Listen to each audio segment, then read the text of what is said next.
नमस्कार दोस्तों, टॉपर 16 के यूट्यूब प्लेटफॉर्म पर आपका स्वागत है। दोस्तों माफ़ी चाहता हूँ, 3-4 दिन से वीडियो नहीं आ रही थी, थोड़ी तबीयत हमारी नासाज थी और आप लोगों से भी कहूँगा कि थोड़ा बच के रहिए। इसमें फ्लू इलाहाबाद में बहुत ज़्यादा फैला हुआ है, ख़ास तौर से आई फ्लू, और हमको हो गया था 3-4 दिन, समझ लीजिए बहुत ज़्यादा परेशान थे हम। तो आप लोग जिसको भी हुआ है उससे संपर्क में आने से बचिए और थोड़ा बाहर और जाने से भी बचिए, क्योंकि इस समय पूरे इलाहाबाद में करीबन 60% लोगों को फ्लू हो चुका है। ठीक है, हालांकि गंभीर समस्या नहीं है, 3-4 दिनों में ठीक आ जा रही है, लेकिन 2-3 दिन काफ़ी परेशानी हो रही है। ठीक है, तो दोस्तों लगातार मैसेज आ रहे थे दोस्तों कि सर कितने फॉर्म पड़े, कब तक सिलेबस आएगा, एग्ज़ाम कब तक होगा। ठीक है, और दूसरी सबसे बड़ी क्वेरी आ रही थी कि सर एएसओ की भर्ती, क्योंकि कल का जो आरटीआई वायरल हो रहा है उससे लड़के और ज़्यादा परेशान हो गए हैं और कह रहे हैं कि एएसओ इस पेट से नहीं आएगी, क्या आ सकती है कि नहीं। और दोस्तों के ये भी सवाल थे कि पेट 22 से अभी कौन कौन सी भर्तियाँ आएंगी, और सबसे ज़्यादा परेशान है एजीटीए के विद्यार्थी। इन विद्यार्थियों को फालतू में इधर से उधर परेशान किया जा रहा है, और आरओ एआरओ की भर्ती कब तक आ सकती है। इन सभी बातों पे दोस्तों विस्तार से चर्चा करी जाएगी, जुड़े रहिए टॉपर्स वाला के साथ। ठीक है, सबसे पहली न्यूज़ लेखा परीक्षक भर्ती के बारे में है कि टोटल का फॉर्म कितने पड़े हैं। तो मैं आपको 10 दिन पहले भी बता चुका हूं और आज भी वही आपको बता रहा हूं कि 7,000 से ज़्यादा ये फॉर्म नहीं है। आप आरटीआई आएगा तो उसका जवाब ले लीजिएगा। ठीक है, आरटीआई के जवाब से मैच करा लीजिएगा। 7,000 से ज़्यादा फॉर्म नहीं है। ठीक है, और इस जो भी बीकॉम ओ लेवल के कैंडिडेट हैं, इसमें मार्क्स की बात ही नहीं है। जिसके प्लस नंबर है वो इस भर्ती की मुख्य परीक्षा के लिए शॉर्टलिस्ट हो रहा है। ठीक है, और सिलेबस कब तक आएगा, तो कई दोस्त तो मैसेज कर रहे हैं कि पुराने सिलेबस को आधार बनाएं, क्या करें। तो पुराने सिलेबस में अकाउंटेंसी का पोर्शन ज़्यादा था, क्योंकि वो भर्ती में 200 समथिंग पोस्ट ऑडिटर के थे और मैक्सिमम पोस्ट 2000 के आसपास थे अकाउंटेंट के। तो अकाउंटेंसी उसमें मुख्य भूमिका में थी, और ये भर्ती मुख्य रूप से ऑडिटर की है। एक पोस्ट पता नहीं कैसे अकाउंटेंट का उसमें आ गया। ठीक है, ऐसा करते कि केवल 529 ऑडिटर के ही निकाले होते तो कम से कम एक सब्जेक्ट बच्चे पढ़ते। अब बच्चों को सबसे बड़ी समस्या आ रही है कि क्या पढ़ें, अकाउंटेंसी भी पढ़ें कि ऑडिटिंग भी पढ़ें। तो अभी दोस्तों आप लोग अकाउंटिंग के बेसिक और ऑडिटिंग पढ़ते रहिए, ये सब तो आना फिक्स है। ऑडिटिंग तो 100% आएगी, अकाउंटिंग पे थोड़ा सा डाउट है। ठीक है, और जैसे ही कुछ इंटरनल खबर मिलती है आप लोगों को बता दिया जाएगा। ठीक है, और एग्ज़ाम कब तक होगा तो ये मत पूछिए कि एग्ज़ाम कब तक होगा, क्योंकि ऑलरेडी अभी 2000 पेट 21 की 2-3 भर्तियां पेंडिंग में हैं और पेट 22 के 4 एग्ज़ाम अभी पेंडिंग में हैं। तो मान के चलिए कि साल के अंत या फिर अगले साल। ठीक है, तो ये लेखा परीक्षक भर्ती के बारे में है। तो संभवतः आपकी सारी समस्याओं का प्रश्नों का जवाब मिल गया होगा। और भी कोई क्वेरी और कोई भी प्रश्न हो तो कमेंट्स में डाल दीजिए, मैं अगले वीडियो में आपको बता दूंगा। ठीक है, न्यू एएसओ भर्ती। ठीक है, आरटीआई जो वायरल हो रहा है पिछले 2 दिनों से, तो उसमें कई बच्चे कह रहे हैं कि सर एएसओ आएगी कि नहीं आएगी। तो आपको बता दूं कि एएसओ की संभावना, वास्तविकता यही है कि संभावना तो बहुत कम है दोस्तों। ठीक है, क्योंकि केस इसका ऑलरेडी बिगड़ चुका है, और ये फर्जी खबर थी कि 3000 सीट खाली है, 3200 सीट खाली है, 2500 सीट खाली है, सब अफवाह है।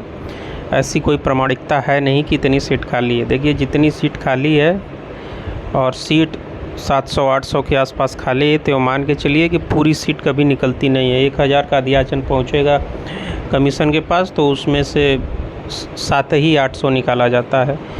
तो कोशिश हम लोगों की यही है कि जो 1000 के आसपास सीट खाली है तो 700-800 विज्ञापन निकाल दिया जाए, और जैसे ही 19 का रिज़ल्ट आउट होता है उसके बाद हमारी टीम एकदम एक्टिव हो जाएगी इस भर्ती के लिए, और प्रयास जारी हो जाएगा कि ज़्यादा नहीं, जिस विभागों का अध्याचन पहुंचा है उसको आप निकालिए, ठीक है। तो अभी हम इस भर्ती में किसी प्रकार का प्रयास कर भी नहीं रहे हैं और इस समय प्रयास करना भी निरर्थक है। हम बहुत पहले से ही 2-3 महीने से कह रहे हैं कि अभी प्रयास इसमें करना निरर्थक है, क्योंकि जब तक 19 का रिज़ल्ट नहीं आ जाता इसमें हाथ पांव मारना मूर्खता होगी, ठीक है। तो अभी आप लोग धैर्य बनाए रखिए और करीबन 1 महीने के अंदर, 1 महीने के आसपास लगेगा और रिज़ल्ट आने में 19 वाले का। तो जैसे ही 19 का रिज़ल्ट आता है उसके बाद फिर हम लोग इसमें अपना काम स्टार्ट करेंगे, ठीक है। और आप लोगों को बता दूं कि हम लोग जिस भर्ती के लिए लगते हैं उस भर्ती का विज्ञापन जारी करवाना हम लोग की पहली प्राथमिकता होती है। जैसे आप लोग को पता होगा कि अकाउंटेंट और ऑडिटर के लिए हम लोग लगे थे। बहुत लोग बोले कि अकाउंटेंट नहीं आएगी ऑडिटर, लेकिन अकाउंटेंट नहीं तो ऑडिटर पहुंची थी, ऑडिटर ही निकलवाया गया, ठीक है। अकाउंटेंट में थोड़ा सा पेंच था। तो ये मान के चलिए कि एसओ के लिए हम लोग लगेंगे। अब हम श्योरिटी नहीं दे सकते 100% कि आपका विज्ञापन आएगा ही, लेकिन प्रयास 100% किया जाएगा टॉपर्स वाला की टीम की तरफ से, ठीक है। और अगली न्यूज़ है पेट 22 से अभी कौन कौन सी भर्तियां आएंगी। तो आपको बता दूं कि भर्तियों की जानकारी जो मिली है कि अभी ठीक ठाक भर्तियां इस पेट से 4-5 भर्तियां देखने को मिलेंगी और वो भर्तियां सितंबर से शुरू होंगी, क्योंकि अभी पीटी का फॉर्म फिलअप हो रहा है। क्योंकि आप जानते हैं पीटी में नंबर ऑफ़ कैंडिडेट्स बहुत ज़्यादा होते हैं, तो फिर अलग से कोई पोर्टल बना के कोई विज्ञापन जारी नहीं किया जा रहा है। जैसे ही इसकी लास्ट डेट ख़त्म होती है उसके बाद आप समझ लीजिए कि पीटी पे काम शुरू हो जाएगा, कमीशन और अगली भर्तियों पे काम शुरू हो जाएगा कमीशन द्वारा, ठीक है दोस्तों।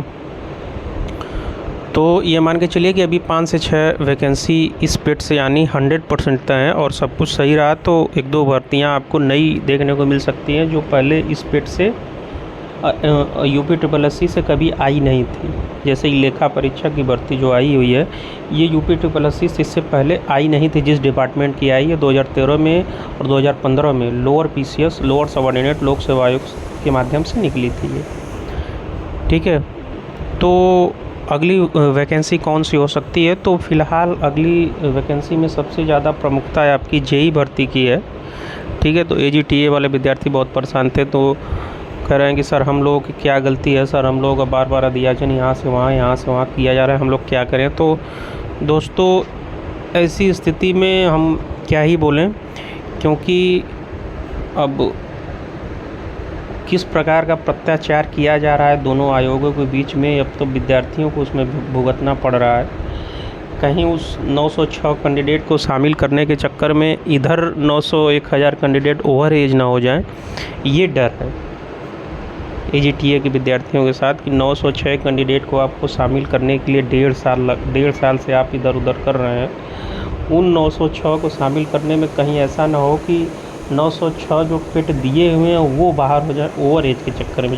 जब तक आप नोटिफिकेशन निकालें तो आयोग से गुजारिश है कि इसमें जितना जल्दी हो सके इसका समाधान करके विज्ञापन जारी किया जाए एग्रीकल्चर का, क्योंकि ये भर्ती ऐसी थी कि इस पेट की पहली भर्ती सुने थे पेट 21 जब बीतने वाला था तो बोला गया था कमीशन द्वारा कि पेट 22 की पहली भर्ती हो सकती है AGTA हो, और पूरा खाका दे दिए थे कि हम केन सुपरवाइज़र पता नहीं कौन सा एक तो है गन्ना पर्यवेक्षक और इसकी दोनों की हो सकता है साथ ही में निकालें। लेकिन अभी तक किस प्रकार का पत्राचार लोक सेवा आयोग और अधीनस्थ सेवा चयन आयोग के बीच में किया जा रहा है ये समझ से परे है दोस्तों, और इसकी इंटरनल खबर भी कुछ नहीं मिल रही है। और अभी सुनने में आया है कि फिर से भेज दिया गया है लोक सेवा आयोग को वो पूरा डाटा अधीनस्थ के द्वारा। अब इसमें क्या प्रामाणिकता है दोस्तों, 2 से 3 दिन के अंदर हम इसकी वास्तविक स्थिति पता करके आपको बताते हैं कि अध्याचन आपका कहाँ फंसा हुआ है, किस प्रकार की समस्या इसमें आ रही है, ठीक है। तो 2-3 दिन का धैर्य रखिए, हम आपको वास्तविक स्थिति इस भर्ती की बताते हैं, ठीक है। और ये बात निकाल दीजिए कि इस पेट से नहीं आएगी, 100% इसी पेट से आएगी आपकी भर्ती, बस थोड़ा सा समय लग रहा है, ठीक है। और क्वेश्चन आ रहे थे कि सर RO ARO कब तक, तो हम आपको बता चुके हैं कि RO-ARO का अध्याचन कमीशन के पास पहुंच चुका है और भी विभागों के पहुंच रहे हैं। ठीक है, इस बार RO-ARO के अलावा भी विभिन्न प्रकार के पद आपको इसमें मिलेंगे जो स्पेशल कॉमर्स वालों के लिए होगा। ठीक है, और RO-ARO मेन समस्या आ रही है, RO में तो केवल ग्रेजुएशन मांगता है, कंप्यूटर अर्हता कोई है नहीं। ARO में जो O लेवल और समकक्ष वाला मैटर है ना, 19 जुलाई का जो शासनादेश है, कार्मिक विभाग की नोटिस है, उसके अनुसार लोक सेवा आयोग पूरी तरह से सतर्क हो चुका है, क्योंकि इन्होंने लोक सेवा आयोग ने जिस विभाग से ARO की भर्ती आती है दोस्तों, वहाँ पे इन लोगों ने पूरा बाकायदा नोटिस लेटर पैड पे लिख के दिया हुआ है कि आपको कंप्यूटर की कौन सी अर्हता चाहिए। O लेवल चाहिए तो केवल O लेवल लिख के दीजिए, समकक्ष में आपको कौन सी अर्हता चाहिए, आप PGDCA चाहिए, EDCA चाहिए, कौन सी समकक्ष में लीजिए। ये समकक्ष में 2800 डिग्री या 2800 को मानक बनाने में बहुत दिक्कत हो रही है, तो आप समकक्ष में भी कौन सी अर्हता चाहिए। अगर समकक्ष नहीं चाहिए, केवल O लेवल चाहिए, तो वो भी लिख के दीजिए कि केवल हमको O लेवल चाहिए, या फिर O लेवल और समकक्ष में कौन सी चाहिए, वो सारी बातों को विस्तृत दीजिए ताकि हमको चयन करने में किसी प्रकार की भविष्य में दिक्कत ना हो। ठीक है दोस्तों, तो ये RO-ARO में इसीलिए थोड़ा सा समय लग रहा है, और उम्मीद है कि आयोग और विभिन्न विभाग 1 हफ्ते 10 दिन के अंदर पूरा अपना डाटा आयोग को भेज देंगे। उसके बाद आयोग अपने स्तर से काम शुरू करेगा। ठीक है, तो ये RO-ARO की वास्तविक स्थिति है दोस्तों। तो यही न्यूज़ थी, और संभवतः आशा करता हूँ कि आपके सारे प्रश्नों के जवाब मैंने दे दिया। अब भी आपके किसी प्रकार के प्रश्न हैं किसी भर्ती से संबंधित, तो आप हमें कमेंट में ज़रूर पूछेगा। अगले वीडियो में आपके सारे प्रश्नों का समाधान किया जाएगा। ठीक है, तो जुड़े रहिए दोस्तों टॉपर्स वाला के साथ। मिलते हैं अगले वीडियो में, तब तक के लिए धन्यवाद। जय हिंद।